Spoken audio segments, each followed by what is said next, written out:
They're known as HAARP rings, or scalar squares. But HAARP continues as the ultimate SDI radio frequency radiation weapon. Somebody tell me what this is about. Nobody answered. They went on with this meeting as though I hadn't said anything. When I was a corporate manager of Fairchild Industries in 1974 through 77, I met the late Dr. Werner von Braun in early 74. At that time, von Braun was dying of cancer, but he assured me that he would live a few more years in order to tell me about the game that was being played, that game being the effort to weaponize space, to control the Earth from space and space itself. The strategy that Werner von Braun taught me was that first the Russians are going to be considered to be the enemy. In fact, when I met him in 74, they were the enemy, the identified enemy. We were told that they had killer satellites. We were told that they were coming to get us and control us, the dirty commies, that whole story. First, the Russians were the enemy against whom we're going to build space-based weapons. Then terrorists would be identified, and that was soon to follow. We heard a lot about terrorism.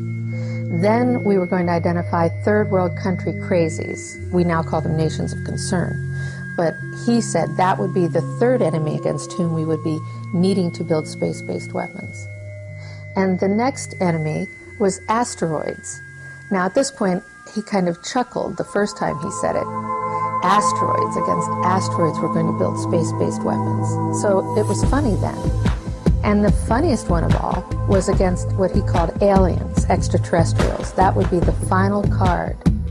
And over and over and over, during the 4 years that I knew him and was giving his speeches for him, he would bring up that last card. And remember, Carol, the last card is the alien card. We're going to have to build space-based weapons against aliens.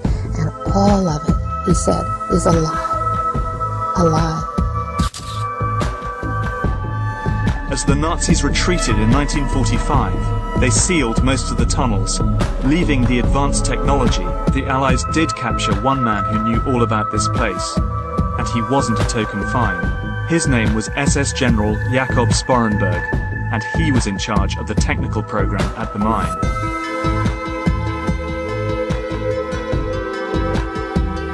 What he revealed astonished his interrogators. Indeed, I find it astonishing 60 years later. He spoke of a secret experiment attempting nothing less than to conquer gravity. He described a bell-shaped device that needed enormous amounts of electrical power. It was made of a hard, heavy metal and filled with a mercury-like substance that was violet in color and glowed when under test.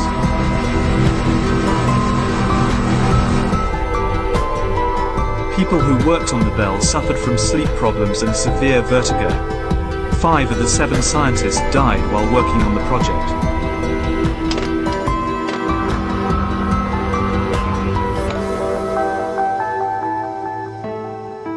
In a memo to Hitler, the scientists wrote, "It is in our opinion that the scientific results ascertained from our experiments with the bell are truly decisive for the war."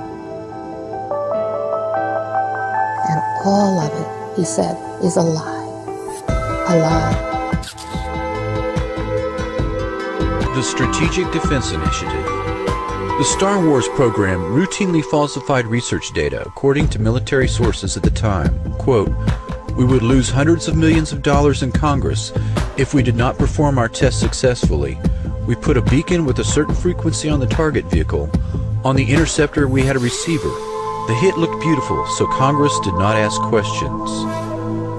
The very idea of Star Wars, an umbrella that would shield America from Soviet nuclear warheads, was itself a massive deception. No knowledgeable scientist thought for a minute such a shield was feasible, yet the Pentagon proceeded with this fraud and faked other tests in 1990 and 1991 after the Soviet threat had disappeared. In 1977, I was at a meeting in Fairchild Industries in a conference room called the War Room. And in that room were a lot of charts on the walls with enemies, identified enemies, names that people had never heard of, names like Saddam Hussein and Gaddafi. But this was the next stage after the Russians against whom we were going to build space-based weapons, these terrorists. It's 1977. and they were talking about creating a war in the Gulf region when there was $25 billion in the space-based weapons program that yet had not been identified. It wasn't called the Strategic Defense Initiative, at least, until 1983. This weapons system then had obviously been going on for some time, but I didn't know anything about. So I stood up in this meeting in 1977 and said, I'd like to know why we're talking about space-based weapons against these enemies. I'd like to know more about this. Would somebody tell me what this is about? Nobody answered. They went on with this meeting as though I hadn't said anything. The presentations indicated this Star Wars weapon was in fact HAARP. This Star Wars weapon was in fact HAARP. In 1995, Congress killed funding for Star Wars, but HAARP continues as the ultimate SDI radio frequency radiation weapon.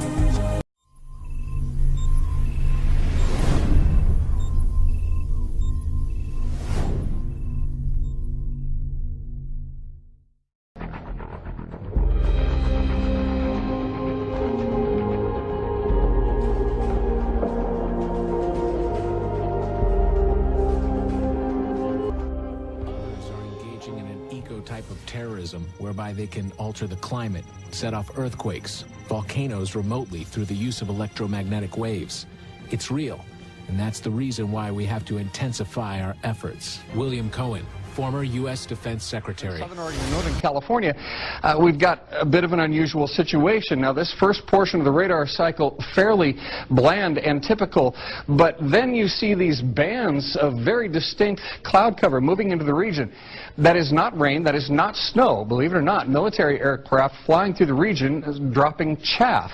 Small bits of aluminum, sometimes it's made of plastic, or even metallicized paper products, but it's used as an anti-radar issue, and obviously they're up there practicing. Now, they won't confirm that, but I was in the Marine Corps for many years, and I'll tell you right now, that's what it is.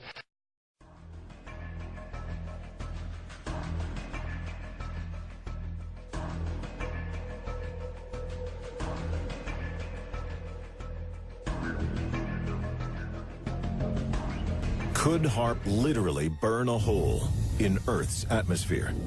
Imagine the awesome power of an enemy ripping open the ionosphere over New York City, and all these happy people bouncing along from Port Authority to get their first Starbucks in the morning literally turn into bacon crisp. At an estimated cost of $250 million, HAARP allegedly uses inconceivable amounts of energy when operating at full power, and its effects could be felt over an entire hemisphere. In recent years, mysterious cloud formations have been appearing in the sky with alarming frequency. A lot of conspiracy buffs have said that the whole concept of trails of chemicals spread in a pattern in the upper atmosphere are part of HAARP. They're being used to focus radio waves. Researchers have become suspicious that the contrails expelled from today's jets are thicker than in the past. Some believe it's all part of the mechanism of weather warfare. Our government claims that chemtrails.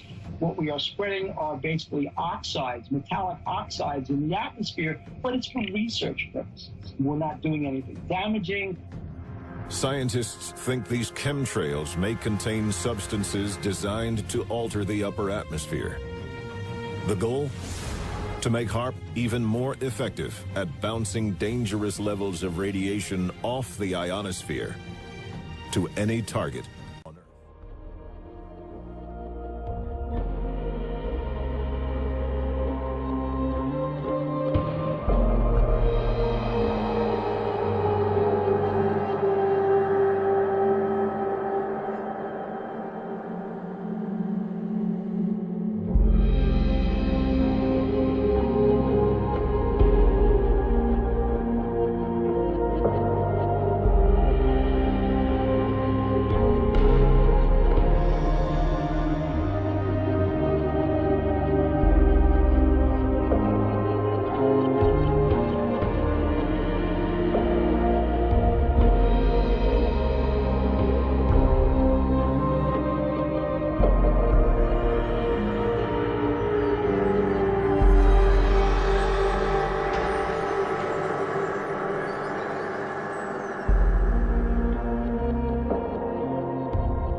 It looks weirder than weird. It looks split. This looks like a frequency tornado, I'm sorry.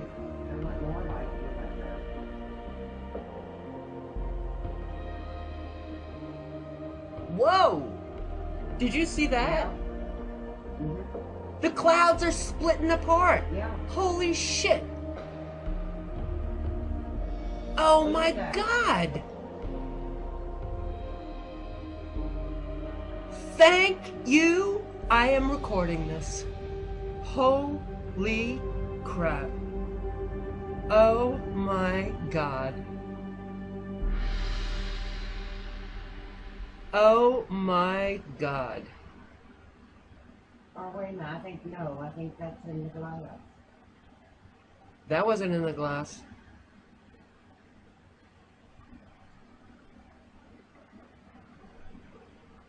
The potential damage caused by this facility has already proven all too real.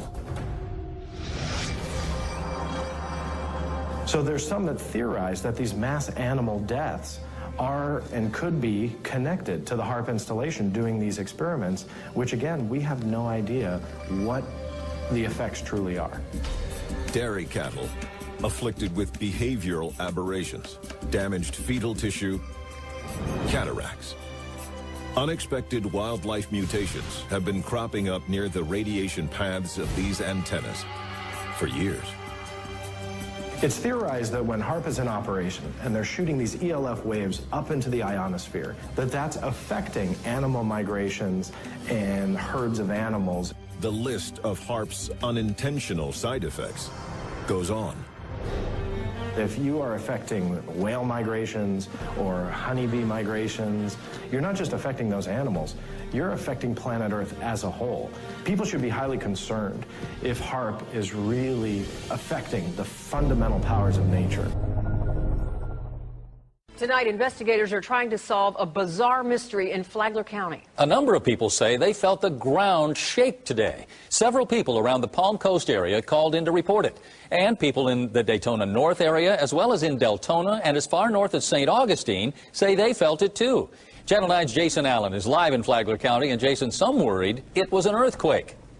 The Emergency Management Office has been on the phone here all day trying to figure this out. This was not a boom, an audible boom, at least not as described to us, but it was more of an actual shaking, buildings shaking. In fact, a dispatcher here at the county actually felt it happen.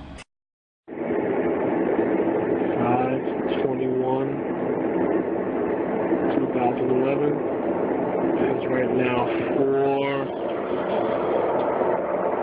4:47 a.m. Saturday morning. This noise has been going on since like 3 o'clock. What the hell is this?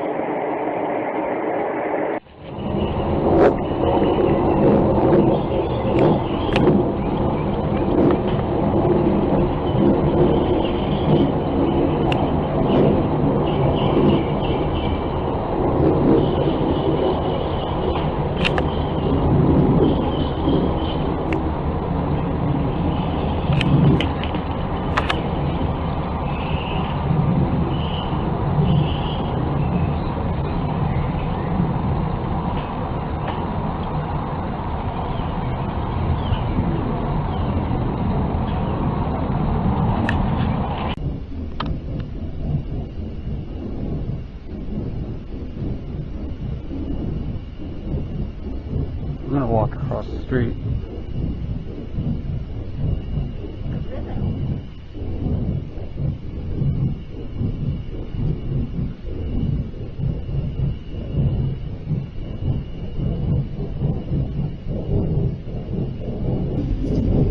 Get the kids in the bathroom. I hear the wind. Get the kids in the bathroom. Get the bathroom. Kids.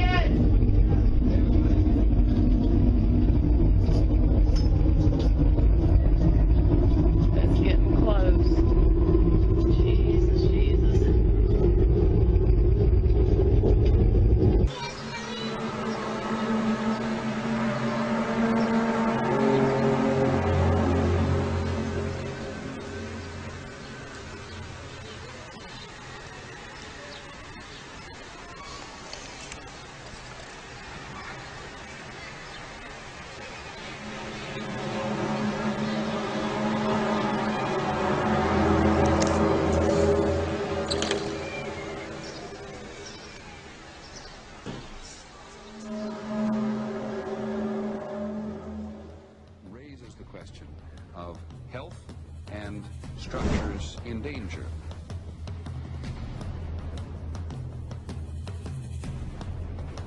Raises the question,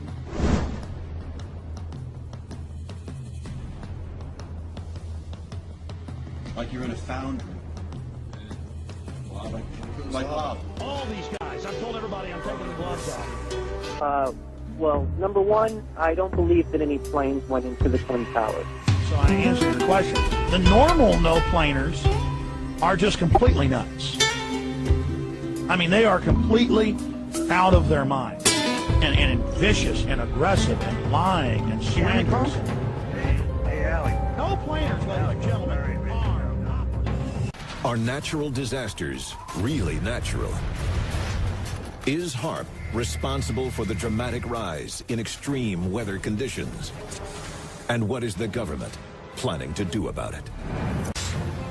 Many attribute the upturn in severe weather around the world to man-made global warming. But with the creation of the high-powered antenna array known as HAARP, is it possible that mankind's role in the weather is more than incidental? Is a top-secret government project actually controlling the weather? We've done it before. Unsealed case file. Operation Popeye. March 1967. The Ho Chi Minh Trail. Ground zero in the battle to control the weather. Seeking an edge in the intensifying Vietnam War, the U.S. military launches a bold initiative. Operation Popeye was a weather manipulation program during the Vietnam War. What they wanted to do was seed clouds or create clouds to then cause a torrential downpour on troops on the battlefield. The goal? Increase rainfall and deny the North Vietnamese access to their supply routes. And they did. They extended a monsoon season by 30 days. Officially, the aircraft and their crews were part of normal weather recon operations. But in reality, something far more sinister was going on. And some conspiracy theorists think the government is making it happen again. Unsealed case file. Hurricane Katrina. August 23rd, 2005. The Bahamas. The National Weather Service begins tracking a medium-sized storm heading to Florida. Mysteriously, the unremarkable storm suddenly transforms into a Category 5 hurricane with winds gusting up to 175 miles per hour. Some say Hurricane Katrina was not an act of nature, but an act of war. When Hurricane Katrina stopped, she went on a very straight path. It's not a path that most hurricanes take. It was almost a beeline. It was a beeline right through into the Gulf of Mexico, aiming right at the heart of New Orleans. That was such a precise hurricane that a lot of people began to wonder, was that being manipulated? If true, it could mean our enemies are attacking us, using the weather as a weapon. By HAARP and the other programs that they have to manipulate a hurricane where they wanted it to go, and they were telling you everything that they were going to do, but the average American never paid any attention, did not catch it. This is going to amaze many people out there in the viewing audience. One of the codes of ethics that I learned from the elite is they are obligated by their code of ethics to tell you everything they're going to do before they do it. Now, I didn't say that they'll stand up before the television and say, this is what I'm going to do to you 2 years from now. They do it in buzzwords. Think for a moment. A movie. I mentioned this in the number 2 DVD on yesterday, but I'll repeat it here slightly. The movie Oil Storm was all over television 2 weeks before Katrina. And it pictured everything that Katrina was going to do to New Orleans. And everybody said, marvelous movie, well produced, quite well done. Katrina hit, did everything it said, and I never heard any more about it. People never even put the two together. But the elite, through their buzzwords, through the movie that they had had Hollywood to produce, were telling you everything that they were going to do by HAARP and the other programs that they have to manipulate a hurricane where they wanted it to go. And they were telling you everything that they were going to do, but the average American never paid any attention, did not catch it. 1 year after the costliest hurricane season in U.S. history, not a single hurricane made landfall in the U.S. Is it possible that America is using HAARP to avoid attacks from our enemies? Weather warfare and counter-weather warfare measures, each of which would be using high-frequency radio waves to control small climates over specific areas. And a lot of people think this is exactly the future of warfare. Another coincidence? HAARP was rushed into completion right after the 2005 hurricane season. Some researchers who have been studying HAARP believe they have learned to recognize the warning signs. They're known as HAARP rings, or scalar squares. Now, basically what HAARP rings are these pulses of energy that turn up on radar screens. You will see radar picking up circular image on a radar screen, an intense energy pulse. And then between 48 and 72 hours later, there'll be a major Earth climate event. Is it possible that HAARP is responsible for other recent extreme weather events? Some say HAARP was the cause of atmospheric irregularities over Japan, just days before the massive earthquake and tsunami devastated the area. 72 hours in advance of the tsunami that knocked out the Fukushima nuclear plant in Japan, there was just such an energy pulse. Conspiracy theorists were saying, did a country, let's say China, want to create a nuclear event in Japan? So they triggered an earthquake